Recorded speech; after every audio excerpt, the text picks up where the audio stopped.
Facebook মেসেঞ্জারে কিন্তু নতুন একটা অপশন আসছে। এটার মাধ্যমে কিন্তু আপনি কোথায় কথা বলতেছেন, কোন জায়গা থেকে কথা বলতেছেন, কার সাথে কথা বলতেছেন A to Z কিন্তু আরেকজন ব্যক্তি ট্র্যাক করতে পারবে। তো এটা যদি আপনি অফ করে দেন তাহলে কিন্তু হ্যাকারের বাপের বাপেও আসলেও কিন্তু আপনার এই ফেসবুকের লোকেশনটা কিন্তু ট্র্যাক করতে পারবে না, মেসেঞ্জারের লোকেশনটা। তো এটা কিভাবে অফ করবেন সেটাই দেখাবো আজকের ভিডিওটিতে। সম্পূর্ণ কন্টিনিউ করবেন আর আমাদের পেজটি ফলো করবেন। প্রথম আপনার মেসেঞ্জারে চলে আসবেন, তারপরে এখান থেকে 3 লাইন অপশনে ক্লিক করে দিবেন। তো ক্লিক করার পরে আবার নিচে চলে আসবেন। নিচে আসার পরে নিচেও সেটিংস অপশন পাবেন, কিংবা এখানে দেখতে পাচ্ছেন সেটিংস অপশন, জাস্ট এখানে ট্যাপ করে দিবেন। তারপরে এখান থেকে একদম নিচে চলে আসবেন। এখানে দেখুন অর্ডারস, পেমেন্ট, অ্যাভাটার, একেবারে নিচে চলে আসবেন। এখানে দেখতে পাবেন যে প্রাইভেসি অ্যান্ড সেফটি, জাস্ট এখানে ট্যাপ করে দিবেন। জাস্ট আমি এখানে ট্যাপ করে দিলাম।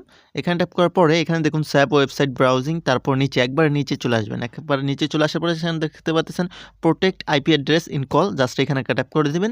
এখানে protect IP address and call এটা জাস্ট অন করে দিবেন। অন করে দেওয়ার পরে কোনো ব্যক্তি, অর্থাৎ এই ফেসবুকের ইঞ্জিনিয়ার বলে যারা ফেসবুক সম্পর্কে বেশি জানে, তারাও কিন্তু আপনার ফেসবুক অ্যাকাউন্টটা বা আপনার ফেসবুক মেসেঞ্জারের লোকেশনটা কিন্তু ট্র্যাক করতে পারবে না, বুঝতে পারছেন? তো ভিডিওটি ভালো লাগলে অবশ্যই ভিডিওটি শেয়ার করবেন।